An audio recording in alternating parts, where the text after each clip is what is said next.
Punta Lovers yang terkasih, salam jumpa kembali dari Pasturan Cawas. Renungan saya hari ini berjudul Ayo naik kelamin saya pastor. Diambil dari Injil Markus bab 7 ayat 1 sampai 13. Ibu bapak, jangan salah sangka kalau ada seorang ibu yang berkata, "Pastor, kalau turne jangan lupa ya naik kelamin saya." Yang dimaksud dengan lamin atau laman itu adalah pondok atau rumah panggung. Ya. Seorang pastor Jawa pernah merah pada mukanya ketika ada seorang ibu yang menawari singgah di rumahnya dengan kalimat seperti tadi.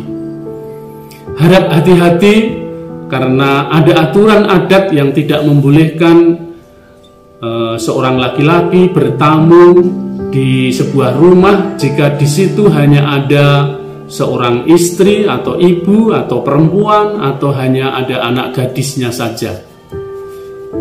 Maka harap berhati-hati dan waspada. Seorang pastor pernah dihukum adat karena memboncengkan seorang ibu yang pulang dari ladang. Pastor itu baru pulang dari turne dan siang hari sangat panas terik.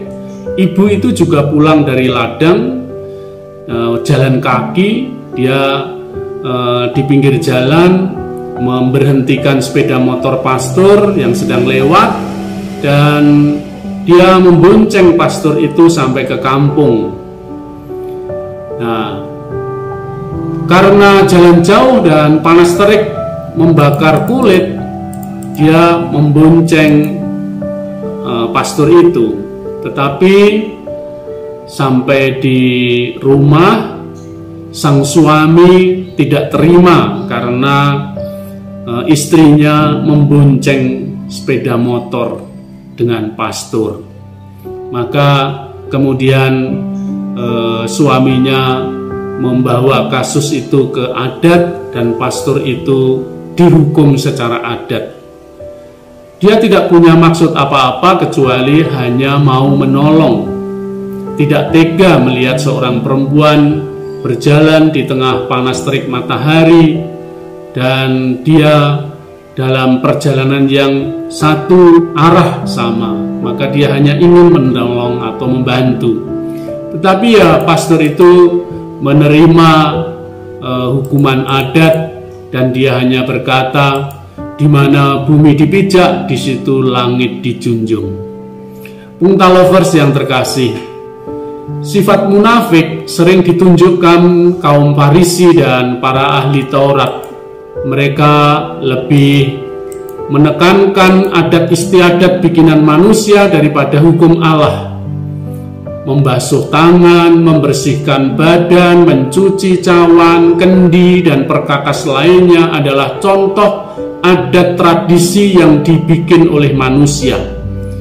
Tidak melakukan ritual itu dipandang sebagai najis, kotor, tidak suci, dan berdosa. Maka kaum Farisi sering sekali menghakimi orang lain. Ketika melihat murid-murid Yesus makan dengan tidak mencuci tangan, mereka langsung teriak, "Itu najis, najis, kotor." Yesus mengutip perkataan Nabi Yesaya, "Bangsa ini memuliakan aku dengan bibirnya, padahal hatinya jauh daripadaku. Percuma saja mereka beribadat kepadaku, sebab ajaran yang mereka ajarkan ialah perintah manusia.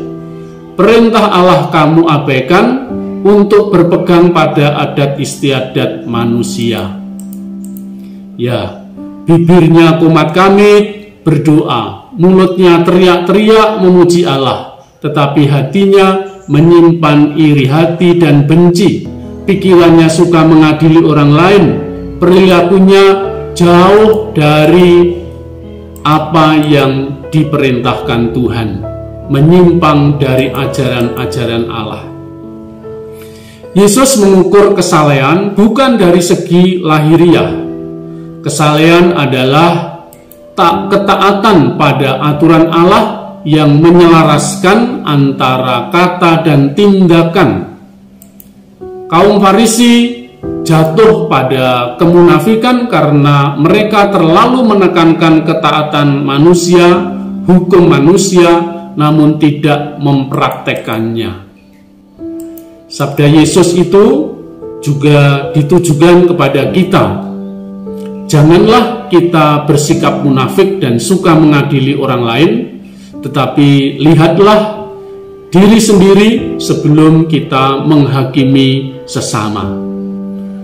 Pungta lovers yang terkasih, mari kita renungkan sabda Tuhan itu. Pergi ke sawah melihat para petani sendaguro sambil memotong padi. Lebih baik kita merendahkan diri daripada kita suka menghakimi. Sekian, sampai jumpa. Jangan lupa selalu bersyukur. Berkah dalam.